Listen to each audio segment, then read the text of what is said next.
Hi friends, I'm Dr. Pratap Singh Rathod. I have done MD in Pharmacy Medicine and today we'll discuss about conduct and duties of doctor in witness box. So in this we'll discuss for whatever the things the doctor has to do and should not do whenever he is summoned to the court and how he has to behave in the court.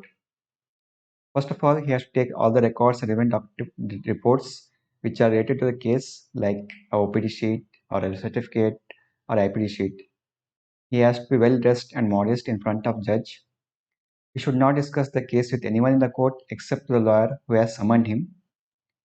He should look in the eye whenever he speaks so that he gives the impression of honesty. He should never attempt to memorize.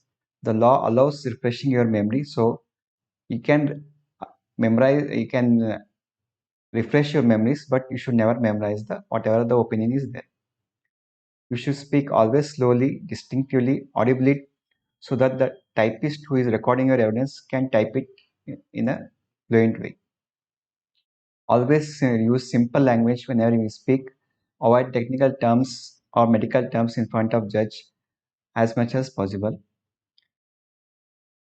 Address the judge by proper titles such as sir or even your honor because the judge is the superior to us and respect should be given. Be polite, pleasant and courteous to the lawyer even during the time of cross-examination. Do not underestimate the medical knowledge of the lawyers since lawyers also do some study about medical knowledge and they refresh their knowledge and you should never underestimate their knowledge. Do not evade a question. You always say I don't know if you do not know, and because no one is expected to know everything. So if you don't know, you just tell you I don't know and you should not evade the question. Anytime you should not lose the temper as the court says an angry witness is often a poor witness. So in during anger you may lose your temper and you may utter some words which will not be helpful for your case.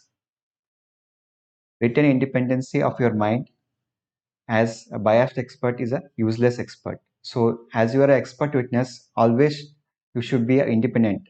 What are the findings is there that has to be told without any bias. Listen carefully to the questions every time because confusion in the question may lead to different opinions.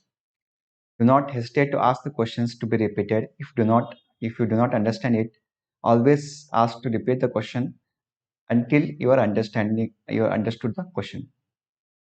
If you believe the question is unfair, or if you feel that question doesn't apply to you, you can look to the lawyer who has summoned you so that he may object the question. But if the lawyer doesn't object, you can answer the question.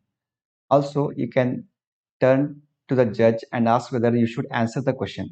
Since some questions may not be made public because it may require consent of the subject or of the consent of the patient, which cannot be disclosed in the publicly. Do not overemphasize replies to questions from cross-examining the lawyers. Watch for double questions. So if there is a double question, you should avoid those questions and answer whichever the question you understand properly. The answer to each particular question may be different, so you should avoid the double questions. When asked to comment upon competency of a colleague, avoid such and any inserting remarks and always give your opinion correctly. If you do not wish to make any statement, say that you have no opinion or no comments on those questions. Say in my opinion always, because if you say such things like I think, I imagine, then it tells that you are not sure about what is there. So always tell in my opinion. It tells that in your opinion the findings are like that. It may differ based on the different opinions. Do not be drawn outside your particular field of competency. So whatever you are expert in, that will answer your questions based on your competency only. Avoid speaking on subject in which you have little or no practical experience. Every individual has some experience and has to answer same that only. If the question is based, it is not related to you, then you can avoid those questions. Do not refuse to answer any question A medical witness has no professional privilege. He should not refuse an answer based on his privileges. He should answer all the questions, most of the questions. If he thinks that the question is not relevant to you, then only he should avoid the questions. Do not volunteer any information beyond that is asked for you. Only answer questions which is asked to you. Do not answer the question which is not asked to you. These are my references. Thank you.